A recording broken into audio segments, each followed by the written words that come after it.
Саламатсыңар, урматтуу жолдоштор. Бүгүн биз силермен кайрадан кыргыз элинин Манас баатырлык эпосу жөнүндөгү көрсөтүүлөрүбүздү улантабыз. Мен өткөн жолку көрсөтүүлөрдө силерге Сагынбай Орозбаковдун варианттын негизинде 5 томдуу кара сөз түрүндө роман жазгандыгын айткан элем. Мына силер көз моңдай барып турат.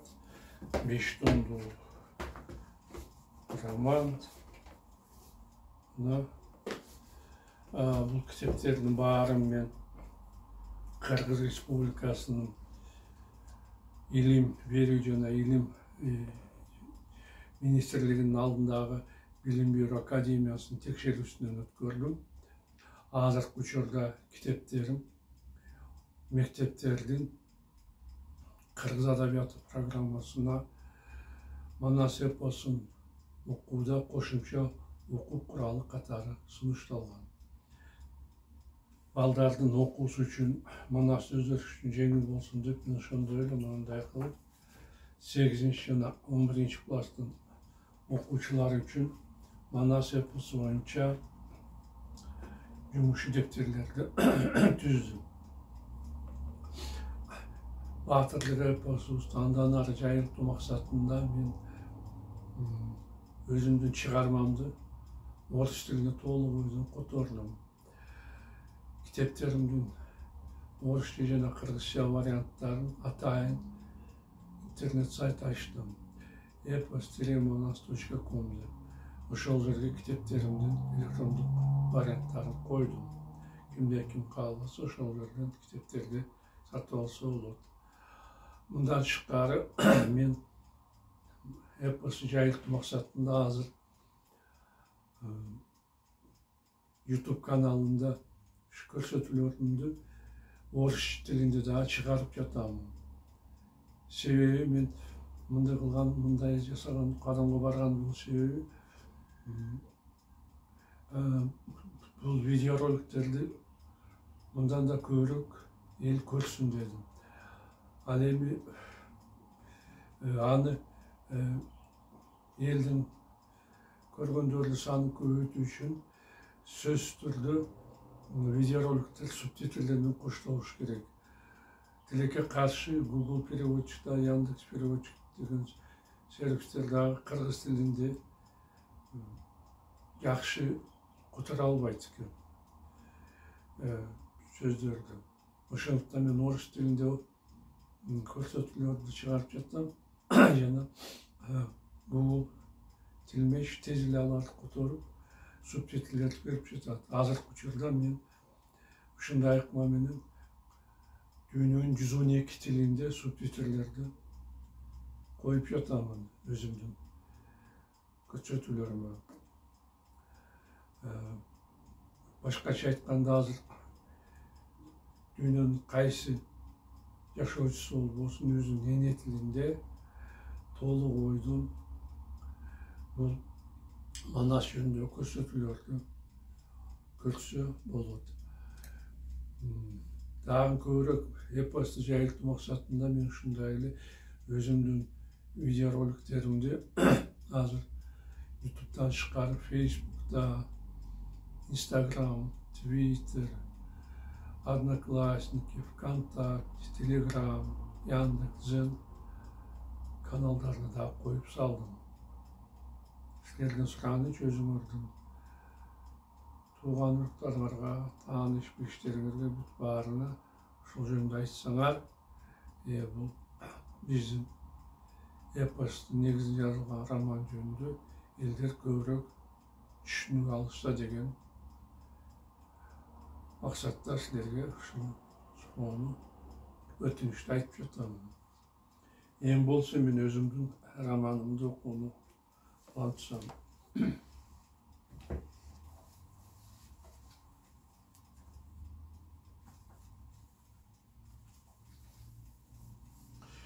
Эрөөлдүү аскерлердин артындагы кум дөбөнүн үстүнө тиктелген сары чатырдын алдында карап турган Манас абасынын эрдигине ыраазы болду. Баарыңар Бакайдан үлгү алгыла. Шаттуу кайрылды ал жанындагы жоокерлерине. ары батыр, ары акылман, абаңардай эр азаматтарыбыз көп болсо, бизди эч ким жеңе албайт. Панустун колунун башчысы Туталык да өзүнүн көк чатырынын аскерлик салт боюнча аскерлердин артында көк дөбөгө титирген. Балбанын Бакайга жарытарлык каршылык көрсөтө албаганына ал аябай нааразы болду. Ызасына чыдабай, uzun kurş kılıçı менен жанында өсүп турган жаш талды кыя чапкан калмак жайсаңдарын келиштире сөктү. Көдөңдүн өчүн алганы, Бакайдын башын жарганы, калмактардан акчал кара минген, колунда 100 кес найзасы, жонунда алтын калканы бар, uzun бойлуу, сары жүздүү, чапчак, ыран көдөң баатыр эреөлгө чыкты. Майданда баатырлар найза, айбалта менен чабышып, андан майнап чыкпагандыктан кылычтарын сууруп чыгышты. Бакайдын салган кылычын көдөң баатыр калкан менен тосуп алды. Кандай жол менен болсо да душманын жеңгенге умтулган кыргыз аны күрсүү менен урду.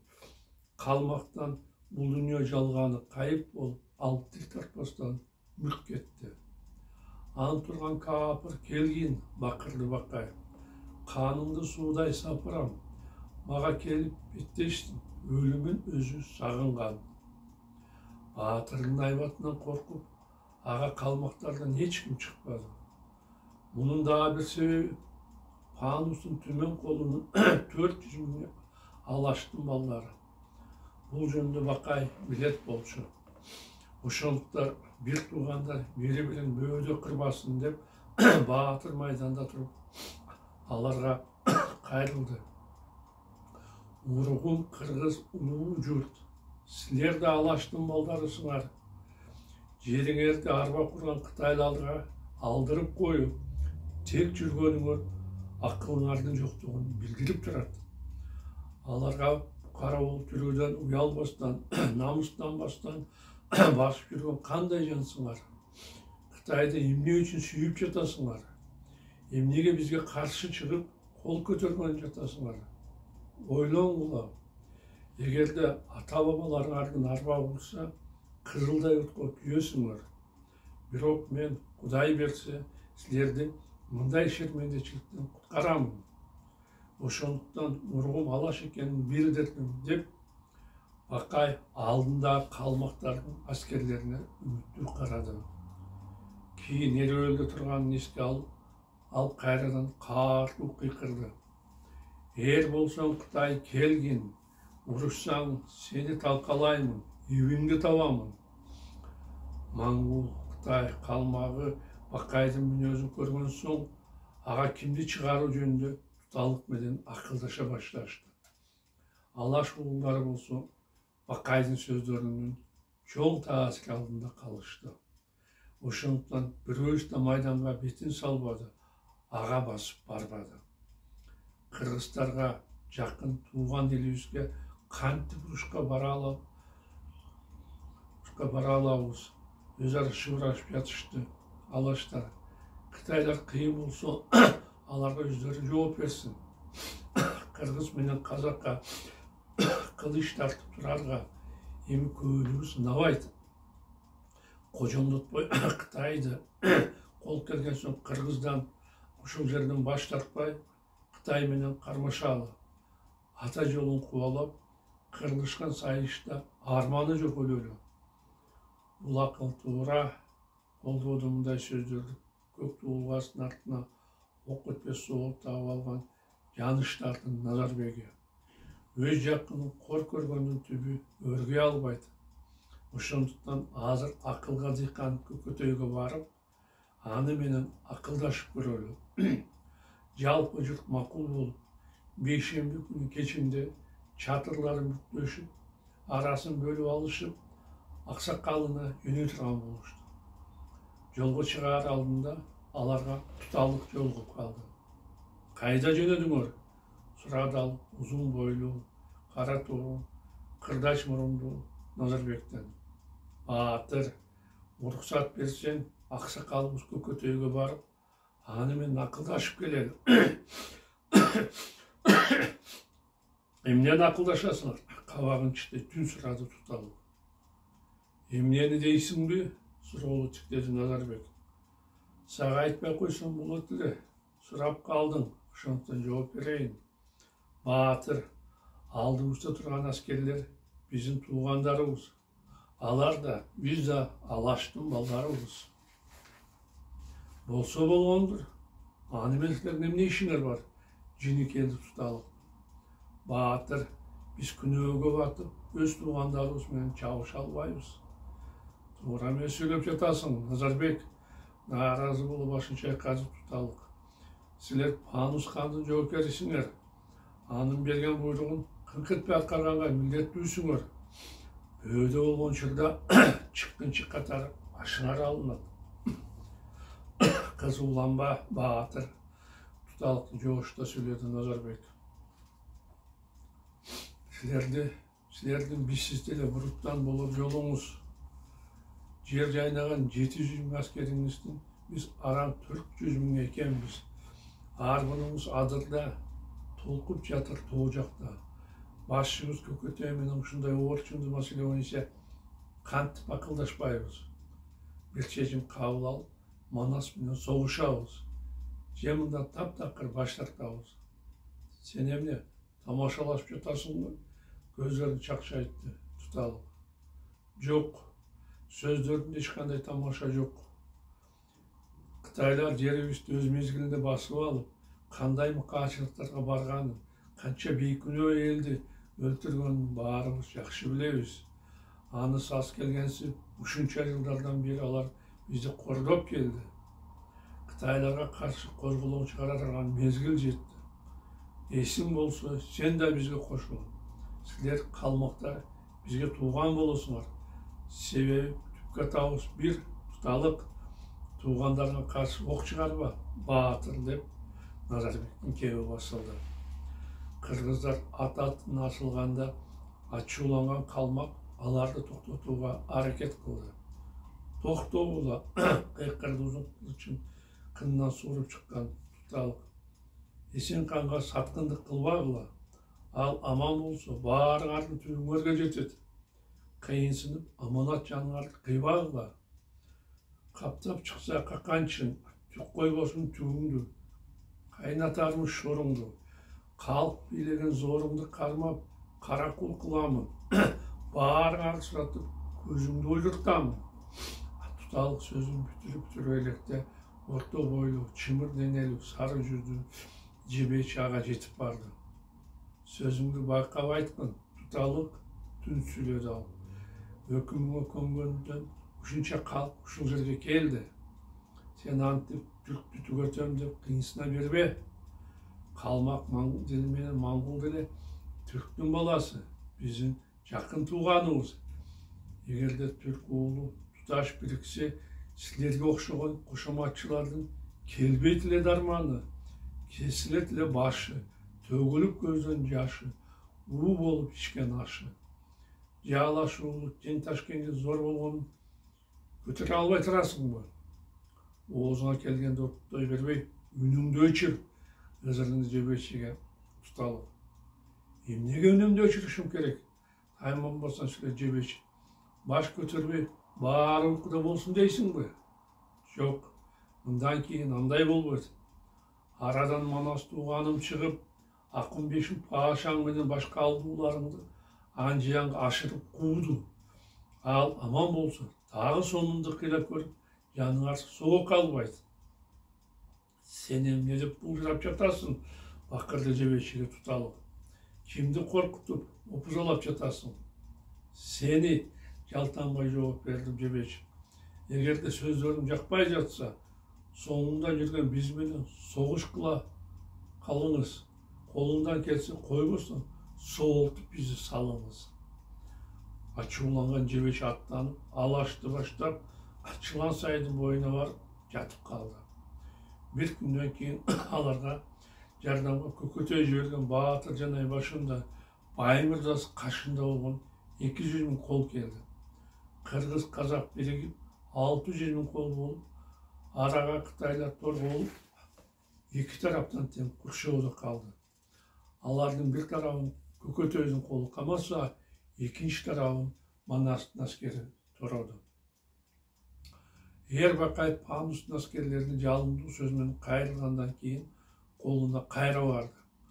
Эрөөлгө анын артына манжулуктуу кара тоору мурду коңкойгон орто бойлуу алабы майданга жетип барды. Баатыр балбан келдим деп алап турду акырып. Аны көрүп күйлөнүп, ачууланып сүйлөнүп, талкоогер атын минип, узун бойлуу, чапчак, сары жүздүү Кашенгер баатыр майданга чыкты. Алап балбан бакырып, калмакты найза менен салды. Кашенгер аны калканы менен кагып жибергенде найза талкаланып сынып кетти. Кийин калмак кыргызды аттан алып, 6 катар башын айлантып жерге урду. Алап тил тартпастан жарык дүйнө менен кош айтышты. Мындай аянычтуу өлүмдөн дүрбөлөң болгон алаштар бир топко буйлала түшүп, эч ким Кашенгерге эрөөлгө чыкканга жүрөгү да аабады. Ошондо тобокелге салып, Кыпчактардын кыйыны узун бойлуу, алт денелүү ак чымал Аралбек баатыр майданга барды. Ал калмакты качырып найза салганда Кашенгер аны жаа менен атты. Ок төшкө тийип, аркадан чыгып, Арал да өлдү, көз көрдү, азабын антып өткөрдү. Назарбек баштаган кыргыздар кетип калганына ыза болуп жаткан туталыкка Кашенгердин жеңиши майдай жакты. Азаматсың баатырым, кыйкырды ал көк төбөдөгү чатырынан майданда ат ойноктоп турган калмакка. Эч кимге мөөрөйдү бербей, буруттардын мурдун жерге ышка. Калмактар бул сөзгүлөргө жер жаңыртка күлүшкөндө Манастын өңү ачуудан бозоро түштү. Бир аз ойлонуп туруп, балбан казактын сары жүздүү, чапчак, кара сакал жан Карышбайын майданга чыгарды. Эрөөл башталгандан кийин ал мылтыгын алып, калмакты атарган болду. Бирок казак ошо тартып үйгөнчө Кашенгер жетип келип, аны күрсү менен башка салды. Каттуу соккудан Карышбайдын башы талкаланып, калмакка кан аралаш мээси жабылып, жарык дүйнө менен кош айтышты. Кашенгердин кезектеги жеңишинен кыргыздар дагы акылынан жаңылды. Мындай баатырды ким жеңе алат? Алар өзара күбөшүлөр болушту. Коркунучтарга каршы ким чыга алат? Жеңилбес калмактын эсебин кантип табышты билбей, Манастын да эси ооруду.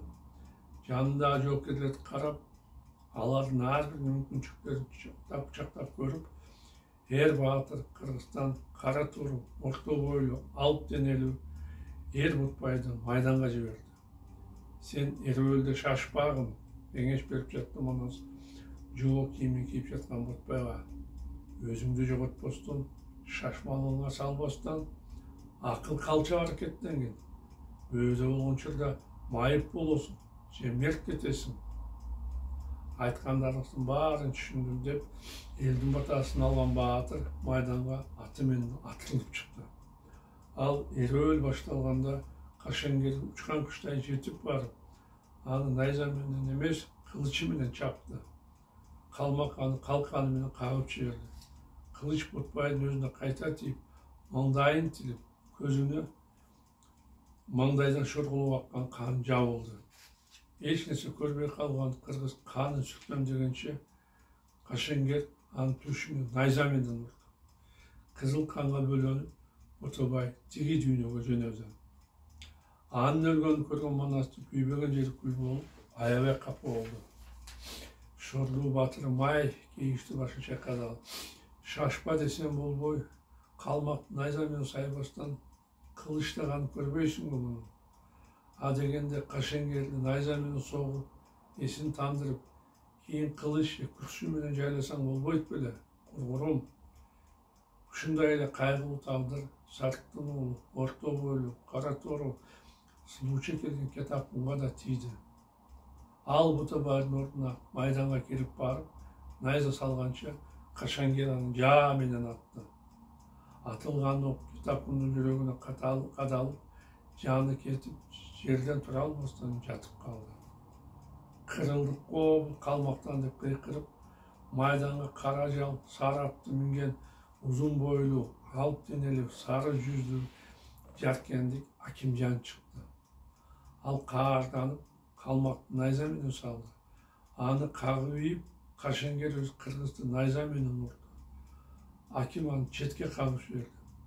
Кейін қылычын суырып, дұшманын чабайын дегенде, Қашенгер ұзынып, күрсіменен аны ұрды.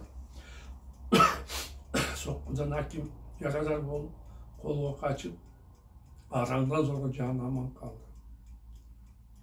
Ереуілге шыққан сары жүзді қара сақалшан Қырғыз Байсалбекті Қашенгер садақ менен атып, ярадар қылды. Анын санына оқ өтіп, өлер өлбес жан болып, қалпына келді қансырап, қан тері білбей тан тарап. Қашенгердің қолынан қазақтардың қара торы, ұзын бойлы, қызыл жүзі Чымыржаны да ярадар болды. Майданға барып, Чымыржан Қашенгердің найзасы қағам деп, қарғысы келбей қалды.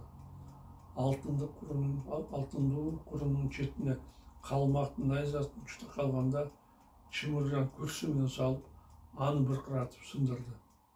Қолы орып, зырқыраған балбан, аскеріне қашқанда Қашенгер жағасы менен анын белін ярадар қылды. Қырғыздың жаны алып қалбай, қашқанды көрген тұталып, сандарын алақандарымен шапқылай, буыры езілгенше қатқырып күлді. Мына урматтуу жолдоштор, биздин убактыбыз соңуна жетти. Мен силер менен коштошом. Кайрадан жолугушканча саламатта болуңар.